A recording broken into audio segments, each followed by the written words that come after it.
à 0-1 minute. There we are. Gives us a chance to say hi to all our friends in Brazil at Visiona, at São José dos Campos, and at the Ministry of Defense in Brasilia. I'm sorry if I had trouble with the pronunciation there. I've been told more than once this week, and my Portuguese is terrible, but I'm doing my best. Sorry about that. Hi also to our friends at KOREASAT in Seoul, to the Thales Alenia teams in Cannes, to our industrial partners, ISA and Kines, and all of you following on the internet. We hope you enjoy it. We're going to cut away and let you listen to the DDO as he calls out the final seconds. Watch for the cryo arms to open at -5. À tous les DDO, attention pour les décomptes finales. 10, 9, 8, 7, 6, 5, 4, 3, 2, 1, top. Allumage Vulcain. Allumage EAP, décollage.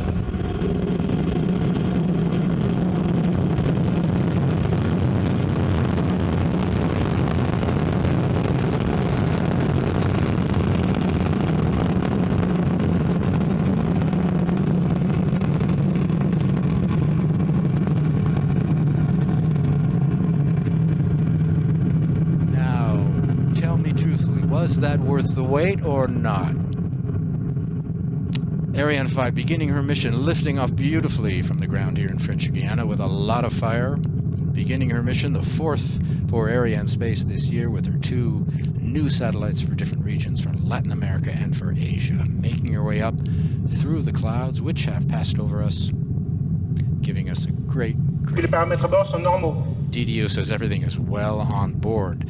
The 2 boosters are providing 99.0% of the thrust, propelling the launcher along her trajectory at an ever higher velocity. 775 tons at liftoff.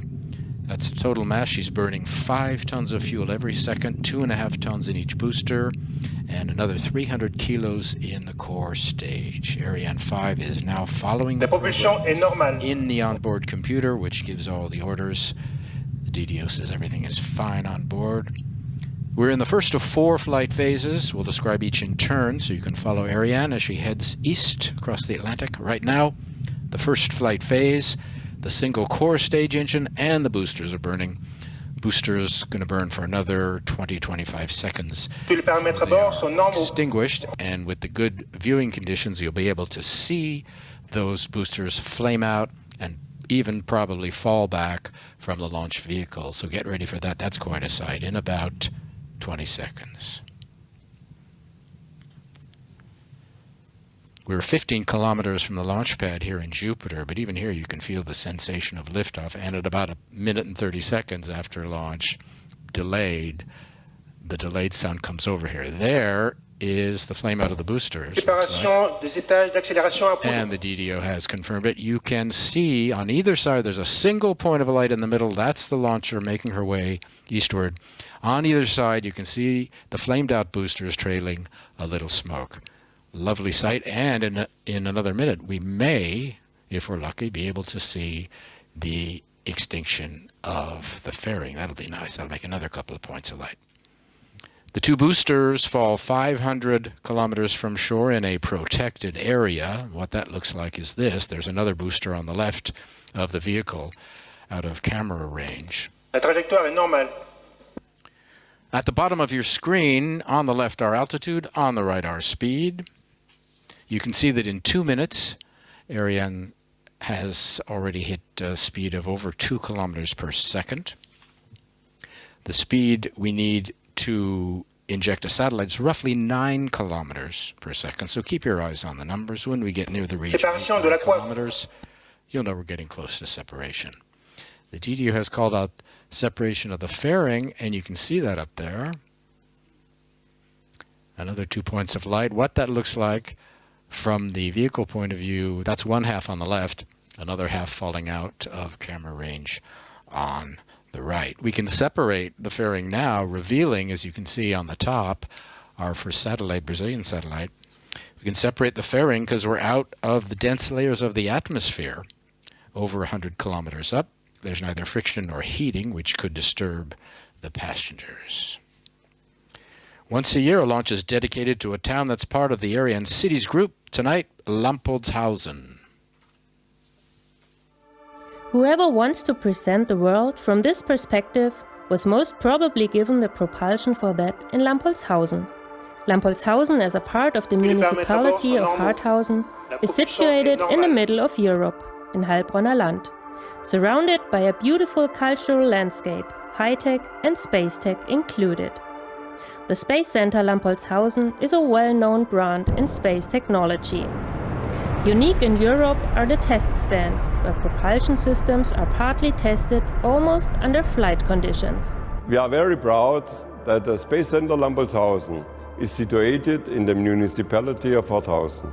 Without the Space Center Lampoltshausen, Ariane-5 couldn't launch and most of the satellite wouldn't have propulsion. Furthermore, DLR is a very important partner of the Ariane program. Due to its huge competence in fluid propulsion, DLR is prepared to test and qualify the propulsion of the upcoming Ariane-6. So, all in all, the Space Center Lampoltshausen is very important for Harthausen and the Heilbronner Land. And Heilbronner Land has a lot more to offer. The fascinating possibilities in the district of Heilbronn make it perfect for economy and research. Here is the developing center of Bosch, a world enterprise which has thousands of engineers. The region's biggest employer is Audi, a German company that produces luxury cars. Over 16,000 people work there. By the way, there is a good partnership between the industry in the Heilbronner Land and the Space Center Lampoltshausen to support the United Space in Europe.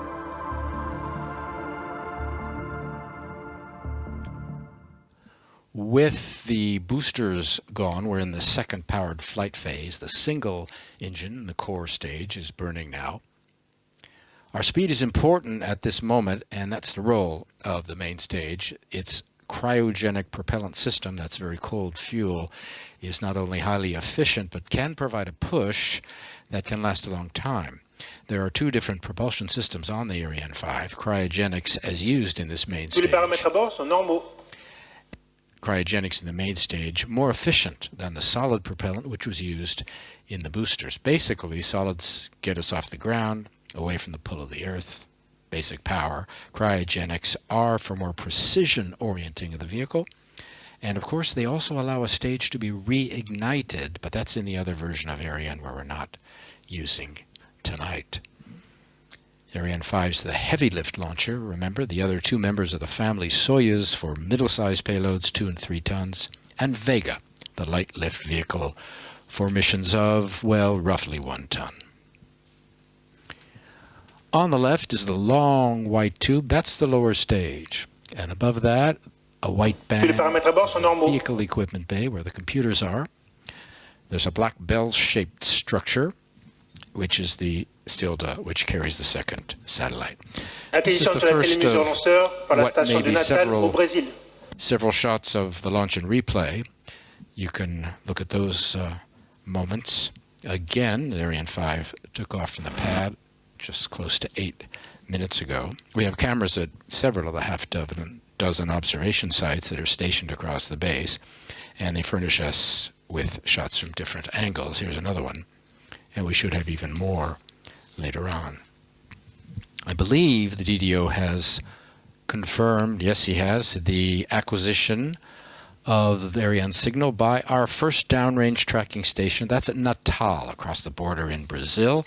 All of Ariane's trajectory has been designed to be followed from the ground. Another replay. The launcher is sending radar and telemetry back, and a network of stations, including Natal, takes the signal.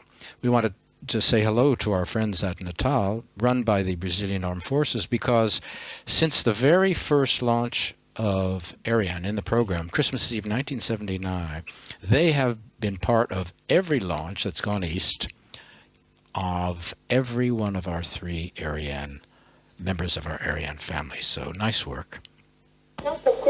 Extinction de l'étage principal cryotechnique. DDO has called séparation EPC, extinction of the lower stage, and you'll see separation of the lower stage in the animation, and the ignition of the upper stage. All these three commands, extinction and separation of the lower stage, ignition of the upper stage, coming on time. allumage de l'étage supérieur cryotechnique.